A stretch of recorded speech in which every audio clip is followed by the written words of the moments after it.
നമ്മുടെ സ്റ്റഡി റുട്ടീൻ്റെ രണ്ടാമത്തെ എപ്പിസോഡ് എന്നൊക്കെ പറയാം.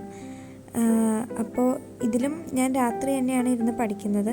അപ്പോൾ അതിൻ്റെ കുറച്ച് ക്ലിപ്സും കാര്യങ്ങളൊക്കെ ആയിട്ട് ഒന്ന് കാണിച്ചു തരാൻ വന്നത്. അപ്പോൾ ഇത് രാവിലത്തേക്ക് വേണ്ടിയിട്ടുള്ള ബ്രേക്ക്ഫാസ്റ്റ് ഉണ്ടാക്കി വെക്കണതാണ്. എന്തായാലും ഇരുന്ന് പഠിക്കുമ്പോൾ അത്രയും നേരം നമ്മൾ വർക്ക് ചെയ്യല്ലേ, അപ്പോൾ എന്തായാലും വിശക്കും. എനിക്ക് നല്ലോണം വിശക്കും. അപ്പോൾ ഞാൻ കുറച്ച് ഓവർനൈറ്റ്സ് ഓട്സ് ഉണ്ടാക്കുമെന്ന് വിചാരിച്ചു. എന്നിൽ ചിയ സീഡ്സ് ഒന്നുമില്ല കേട്ടോ. അപ്പോൾ ഇത് ഞാൻ നേരത്തെ ഒരു പ്രാവശ്യം ട്രൈ ചെയ്ത് നോക്കിയായിരുന്നു. അപ്പോൾ കുറച്ച് മിസ്റ്റേക്സൊക്കെ എനിക്ക് തോന്നി. അപ്പോൾ അതിനനുസരിച്ച് ഇപ്രാവശ്യം അഡ്ജസ്റ്റ്മെൻറ്റൊക്കെ ചെയ്തിട്ടാണ് ഉണ്ടാക്കുന്നത്. അപ്പോൾ കഴിഞ്ഞ പ്രാവശ്യം ഞാൻ ഉണ്ടാക്കിയപ്പോൾ കുറച്ച് പാല് കുറവുള്ള പോലെ തോന്നി, ഭയങ്കര തിക്കായിട്ടുള്ള പോലെ തോന്നി. അപ്പോൾ അതുകൊണ്ട് ഇപ്രാവശ്യം ഞാൻ കുറച്ചും കൂടി മിൽക്ക് ആഡ് ചെയ്തിട്ടുണ്ട്. പിന്നെ കഴിഞ്ഞ പ്രാവശ്യം ഞാൻ പഞ്ചസാര ഇടാൻ മറന്നുപോയി. ശരിക്കും നമ്മൾ ഹണിയൊക്കെയാണ് സബ്സ്റ്റിറ്റ്യൂട്ടായിട്ട് ഇടാം. അപ്പോൾ ഇന്നിപ്പോൾ എൻ്റെ ഹണി ഇല്ലാത്തതുകൊണ്ട് ഞാൻ പഞ്ചസാര തന്നെയാട്ടോ ഇടുന്നത്. ഇതിൽ ഫ്രൂട്ട്സ് വേറെ ഒന്നും ഉണ്ടായില്ല, ബനാന മാത്രമേ ഉണ്ടായുള്ളൂ. അപ്പോൾ 2 പ്രാവശ്യം ഞാൻ ചെയ്തപ്പോഴും ബനാന വെച്ച് തന്നെയാട്ടോ ട്രൈ ചെയ്തത്. എനിക്കിഷ്ടമായി ബനാനയും. പിന്നെ ഞാൻ അതിൻ്റെ മേലെ എന്തെങ്കിലും ടോപ്പിങ്സ് ഹണിയോ വേറെ എന്തെങ്കിലും കൊടുക്കണമായിരുന്നു. ഞാൻ ബൂസ്റ്റാണ് പെയർ ചെയ്തത്. പക്ഷേ നല്ല ടേസ്റ്റായിരുന്നു, നല്ലൊരു കോമ്പിനേഷൻ കേട്ടോ. അപ്പോൾ ഇതാണ് ഫൈനൽ ലുക്ക്. ബൂസ്റ്റ് നല്ല രീതിയിൽ കമത്തിയിട്ടുണ്ട് അതിൽ, കാരണം നല്ല ടേസ്റ്റാട്ടോ. അപ്പോൾ അത് ഞാൻ പഠിക്കാനിരുന്നു. കെമിസ്ട്രിയാണ് പഠിക്കാൻ ഇരുന്നത്. എനിക്ക് 9 ചാപ്റ്റർ എന്നുകൊണ്ടും ഉണ്ട്. പക്ഷേ ഇന്നെനിക്ക് ഞാൻ വിചാരിച്ച അത്ര പോലും കംപ്ലീറ്റ് ചെയ്യാൻ പറ്റിയില്ല. കാരണം എനിക്ക് അതിൻ്റെ ഇടയിൽ പീരീഡ്സായി. അതോടുകൂടെ എൻ്റെ ഉള്ള മൂഡും കൂടി പോയി. ആകെ പിന്നെ മൊത്തത്തിൽ അങ്ങനെ മൂഡ് ഓഫ് ആയിരുന്നു കേട്ടോ. അപ്പോൾ അതുകൊണ്ട് ഇപ്പോൾ ഈ രാവിലെ ഒന്നും ഞാൻ ഇപ്പോൾ ഈ കറണ്ട് ക്ലിപ്പ് കാണിക്കുന്ന സമയത്തൊന്നും എനിക്ക് വലിയ കുഴപ്പമില്ല. പക്ഷെ അത് കഴിഞ്ഞിട്ടുള്ള ഇതിൽ പതിയെ ഞാൻ പ്രൊക്രാസ്റ്റിനേറ്റ് ചെയ്യാനൊക്കെ തുടങ്ങി. ആകെ വയ്യാണ്ടായി. അപ്പം അധികം ഒന്നും സത്യം പറഞ്ഞാൽ ഇന്ന് മൊത്തത്തിൽ കംപ്ലീറ്റ് ചെയ്യാൻ പറ്റിയിട്ടില്ല. ആകെ ഞാൻ 4 ചാപ്റ്റർ നോക്കിയിട്ടുള്ളൂ കെമിസ്ട്രി. പക്ഷേ അതെന്നെ സത്യം പറഞ്ഞാൽ ഞാൻ സാധാരണ ചെയ്യുന്നതിനേക്കാളും കൂടുതലാണ്. ഒരു ദിവസം തന്നെ 3 ചാപ്റ്റർ പഠിക്കുക എന്നൊക്കെ പറഞ്ഞാൽ അത് എക്സാം ആയതുകൊണ്ടാട്ടോ അത്രയെങ്കിലും ഒറ്റ ദിവസത്തിൽ തന്നെ അത്ര പോർഷൻസ് ചേർക്കുന്നത്. ഞാൻ എക്സാമിനൊക്കെ സാധാരണ ലാസ്റ്റ് മിനിറ്റ് പഠിക്കുന്ന ആളാണ്.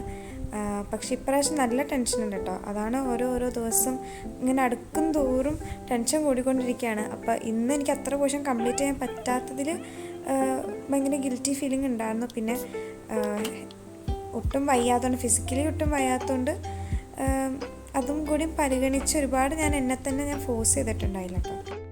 ഇതാണ് എൻ്റെ നോട്ട്സ്. സ്ട്രക്ചർ ഓഫ് ആറ്റത്തിൻ്റെ ആ ചാപ്റ്ററിൻ്റെ നോട്ട്സ് ആട്ടോ ഇപ്പോൾ കാണിക്കുന്നത്. അപ്പോൾ ആ ഒരു പേജും കൂടി എനിക്ക് കംപ്ലീറ്റ് ചെയ്യാനുള്ളൂ. അതും കൂടി കഴിഞ്ഞ് ആ ഒരു ചാപ്റ്റർ കഴിയും. അതിൻ്റെ റിലീഫിലായിരുന്നു ഞാനിപ്പോൾ സത്യം പറഞ്ഞാൽ ആ ഒരു ചാപ്റ്ററിൻ്റെ മാത്രം കേട്ടോ മിനി നോട്ട്സ് പോലെ ഉണ്ടാക്കിയിട്ടുണ്ടായിരുന്നു. അത് കഴിഞ്ഞ് പഠിച്ച 2 ചാപ്റ്ററുടെയും ഞാൻ അങ്ങനെ ചെയ്തിട്ടില്ല. ബാക്കി 2 ഞാൻ വായിച്ചാണ് നോക്കിയത്.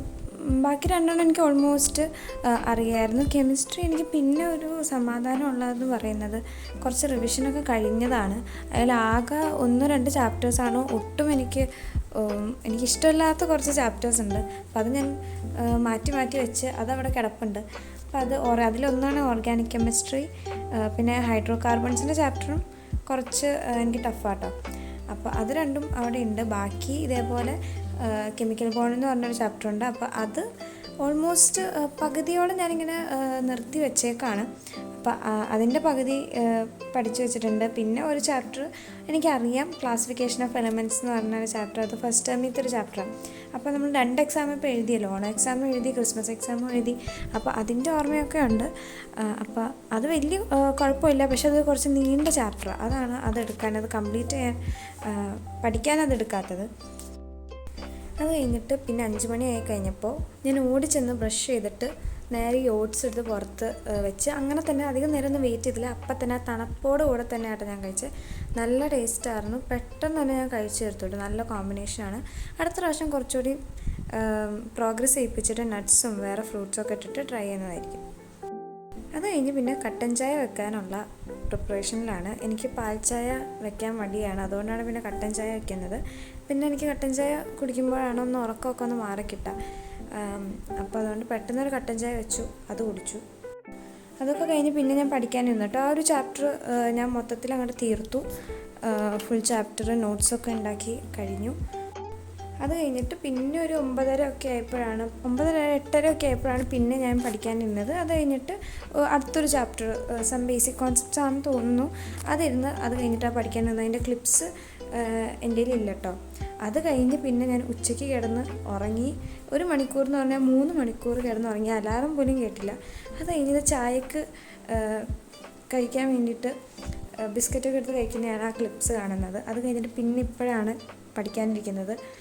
അപ്പോഴത്തേക്കും ആകെ ക്ഷീണമായി, പഠിക്കാനൊന്നും തോന്നിയില്ല. പക്ഷേ അറ്റ്ലീസ്റ്റ് ഒരു ചാപ്റ്ററെങ്കിലും തീർത്ത് അത്രയെങ്കിലും തീരുമല്ലോ എന്ന് പറഞ്ഞാൽ എന്നെ തന്നെ ഫോഴ്സ് ചെയ്യിപ്പിച്ചാണ് സത്യം പറഞ്ഞ് പഠിച്ചത്. കഴിഞ്ഞ് പിന്നെ സം ബേസിക് കോൺസെപ്റ്റ് എന്ന ഫസ്റ്റ് ചാപ്റ്റർ ആട്ടോ അതെന്ന് പഠിക്കാൻ തുടങ്ങി. അത് പെട്ടെന്ന് കഴിഞ്ഞു, കാരണം അറിയാവുന്ന ചാപ്റ്റർ ആയതുകൊണ്ട് വലിയ വിഷയം ഉണ്ടായില്ല. അത് കഴിഞ്ഞ് പിന്നെ ഒരു 4 മണിയൊക്കെ ആയപ്പോൾ ഞാനൊന്ന് പുറത്തോട്ട് ഇറങ്ങി. അപ്പോൾ അതിൻ്റെ പൂച്ചക്കുട്ടി അവിടെ നിന്ന് ഞാൻ വിളിച്ചപ്പോൾ അടുത്തോട്ട് വന്നു. കുറച്ച് നേരം എന്നെ സൂപ്പിടാനുള്ള പരിപാടികളാണ് ആ കിടന്ന് കാണിക്കുന്നത്. അപ്പോൾ അതൊക്കെ കഴിഞ്ഞ് പിന്നെ ഞാൻ കയറി കേട്ടോ. കുറച്ച് നേരം ഒന്ന് പുറത്തിറങ്ങിയപ്പോൾ തന്നെ നല്ല ആശ്വാസമായിരുന്നു. അത് കഴിഞ്ഞ് പിന്നെ തെർമോഡൈനാമിക്സ് പഠിക്കാനിരുന്നു. എനിക്ക് കെമിസ്ട്രിയിൽ ആകെ പ്രശ്നം പ്രോബ്ലംസ് വരുമ്പോഴാണ്. തിയറി പിന്നെയും വിഷയമില്ല, പക്ഷേ പ്രോബ്ലംസ് ഒരുപാട് ഇക്വേഷൻസും കാര്യങ്ങളൊക്കെ ഉള്ളതുകൊണ്ട്, പിന്നെ ഒരുപാട് എന്താ പറയുക നമ്പേഴ്സൊക്കെ ഉണ്ടല്ലോ, ലൈക്ക് ഇപ്പോൾ ചാർജ്, ഇലക്ട്രോണിൻ്റെ ചാർജ്, ഇലക്ട്രോണിൻ്റെ മാസ്, അപ്പോൾ അങ്ങനെ ഡിജിറ്റ്സ് ഉണ്ടല്ലോ, അപ്പോൾ അത് ഓർത്തിരിക്കാനും കുറച്ച് ടഫാണ് എനിക്ക്. ബാക്കിയെല്ലാം എനിക്ക് വലിയ വിഷയമില്ല. അപ്പോൾ ഈ ഒരു ചാപ്റ്ററിൽ ഇതേപോലെ കുറച്ച് ഇക്വേഷൻസ് ഉണ്ട്. അപ്പോൾ അതിൽ നിന്ന് എന്താ പറയുക പ്രോബ്ലംസ് ചോദിക്കാൻ ചാൻസ് ഉള്ളൊരു ക്വസ്റ്റ്യനാണ്. അപ്പോൾ അതാണ് എനിക്ക് കുറച്ച് വിഷയമുള്ളൂ. പക്ഷേ ആ തിയറി കുറേ ഭാഗം ഞാൻ നല്ലോണം പഠിച്ച് വെച്ചിട്ടുണ്ടായിരുന്നു. പിന്നെ പ്രോബ്ലംസ് ഇനി വല്ല റിവിഷൻ ക്ലാസ്സസോ എന്തെങ്കിലും യൂട്യൂബിൽ വരുമ്പോൾ അപ്പോൾ ഇരുന്ന് പഠിക്കാമെന്നാട്ടോ ഞാൻ വിചാരിച്ചത്. അത് കഴിഞ്ഞ് പിന്നെ ഞാൻ ബുക്ക് അടച്ചു വെച്ചു, തോൽവി സമ്മതിച്ചു. പിന്നെ ഞാൻ തുറക്കാൻ നിന്നില്ല. പിന്നെ എക്സാമിൻ്റെ സമയത്ത് എൻ്റെ അകത്തുനിന്ന് എവിടെ നിന്നോ ഒരു ആർട്ടിസ്റ്റ് പുറത്തോട്ട് വരും. അപ്പോൾ ഒരുപാട് ഇതേപോലെ ക്രാഫ്റ്റ് ഐറ്റംസും പെയിൻറ്റ് ചെയ്യാനും ഒക്കെ ഉള്ള ഒരു ഇത് വരും. അങ്ങനെ ഞാനൊരു പെയിൻറ്റിങ് ചെയ്തു. പിന്നെ അതേപോലെ ബാക്കിയുള്ളതാണ് ഈ ഫ്ലവേഴ്സ്. അപ്പോൾ അത്രയുള്ള ഇന്നത്തെ വ്ളോഗ് എല്ലാവർക്കും ഇഷ്ടപ്പെട്ടെന്ന് വിചാരിക്കുന്നു. Thank you.